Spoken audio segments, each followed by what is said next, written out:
Good morning, everyone. It's not afternoon yet, and thank you for inviting me to speak today. As the person who, there we go, just introduced me, I am the director of the Integrated Studies program at Simon Fraser University. I've been doing that for about the last 10 years, and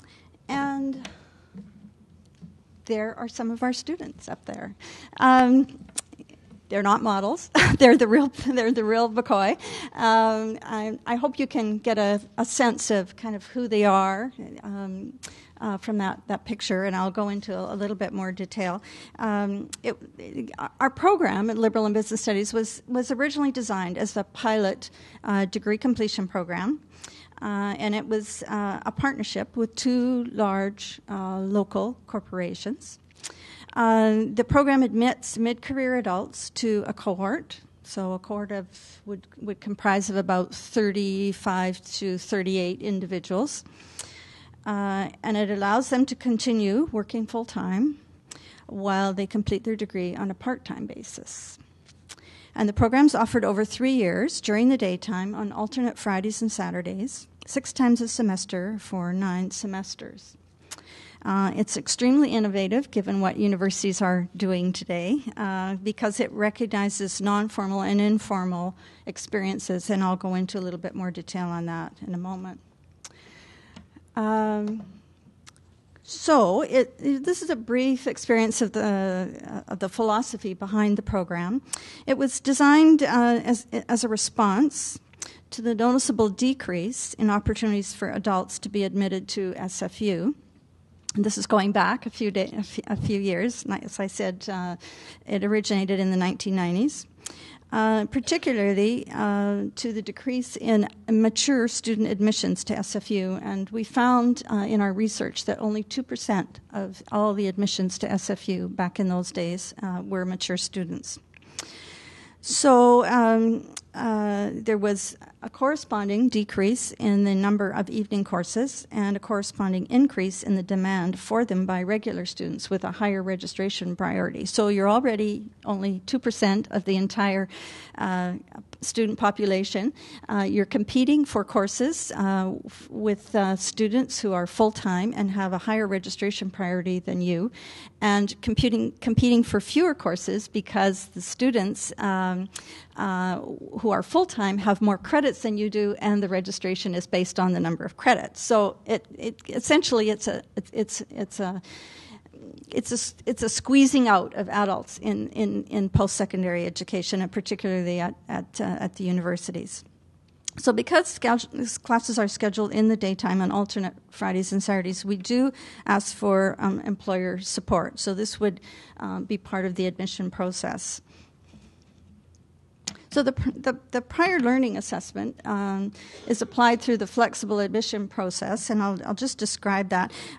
Our individuals are admitted on the basis of their extensive work experience in responsible positions, based also on their prior non-transferable credits and training, and on their intellectual maturity and academic readiness. And we ask for them to be demonstrated through 3 main things. We interview them. We spend about 20 or 30 minutes interviewing them.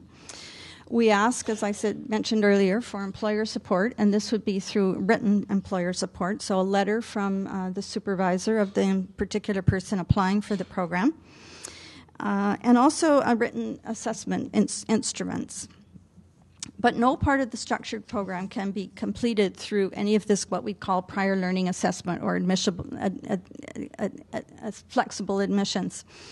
The implicit credit, which I described earlier, can't be used towards meeting any program requirement. That is because it's non-transcripted. So the work experience, the non-formal, the informal, all of that we recognize, but we don't put it on their transcript. So, but they come in, they do the program, they get the degree at the end. So, in other words, it's not portable. They can't come in and say, oh, I've got 2 years of university, I'll now go somewhere else after I've spent a year in liberal and business studies. It doesn't work that way. All they get is the 1 year credit that they've done with SFU. So the instigation for these people is to stay with their cohort, complete the program, and get the degree at the end.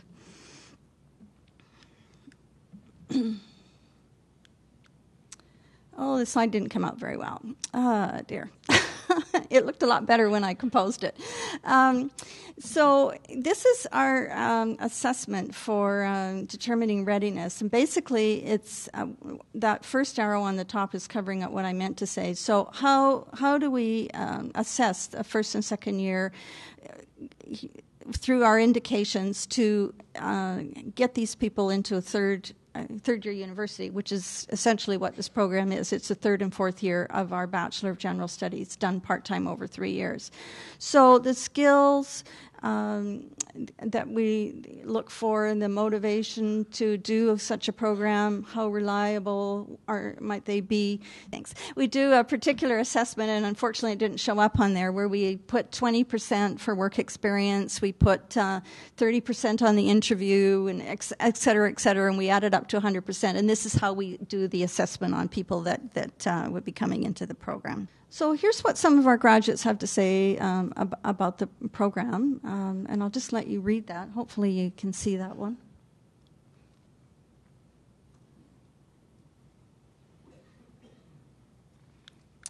And here are some of our graduates. And this is, again, kind of an indication of who might be in that program. The lady on the left, BC Nurses Union, might recognize her. That's Dillis from the BC Nurses Union.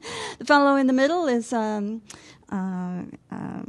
with the fire service in North Vancouver, and the lady on the right's with TELUS, a manager with TELUS. There's one of our graduates crossing the platform, receiving her degree from our president. And here's a typical cohort. You'll notice that 95% of them are women. This is not atypical of our cohorts. I think there's only 4 gentlemen in that, and they're way up at the back there.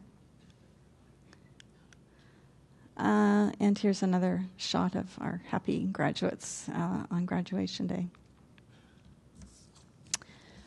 And that's all I have to say, so thank you very much.